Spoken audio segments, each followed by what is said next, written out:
يا هذا ما انت وحشك حما ماذا هيندي وارهاي اني وبريغي انا يا بهان سرعنتي نقبستوت ما كاغا شيكي ما والله بريغايga ما شكeen هذا maxay ku dhacay de barigaasi intaadan dhalan bay heene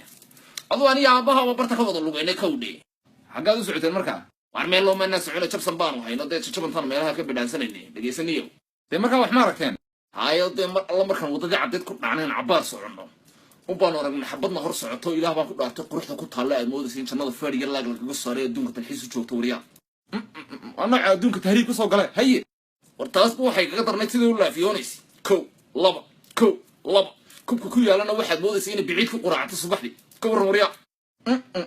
nimcad alfushuq ku jirtay barigaas meedan gacanta ku dhigin qofta markaa war maxaan ku dhiginiyo laba laafiyoodka jabba ka dambeeyay adu waxaan qoftii daba socono bahal roob oo ma dhulka noo taabtay roob wuxuu ka yimid roobkaasina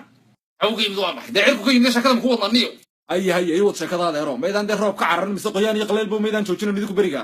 war meeshu geed gaaban mooyaane geed dheer ba malaniyo waa ban cidlo abaan kordhiyo meel laga gal roobka mal waan wada qoynay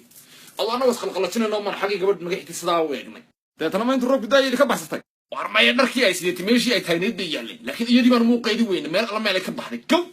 alla adartay naga daabash malaha iyadu qaabo bi carafadii soo wada imkana waad anagu masaasaan moodina dhageysaniyo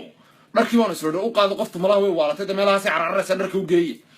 bee markii ilaahay masaagalay madu dharkeedii ka soo dhex bootay masaagalay waxba taayga ka daran masaagaladi baaba hadasho kula dharkayga xagada si wataan idhiga dharkayga idhiga oo marka masaagalada hadlaysa gabadha wadatay dhaxay ka timid muxuu ka sheekeynaya war mee gabadhaan maanta dhan gadgaadeen in hor socotay ba masaagalada hadlaysa isku bedeshaniyo oo dabadeedna meedan caga wax ka dayintay mise masaagalada laftigeeda ba qataateen yaan cararnay mise waliba waanu duulay sida dabaysha adu maalinkiiba igu dambeysay gabadh qurux badan oo cidla socotay inaan daba galo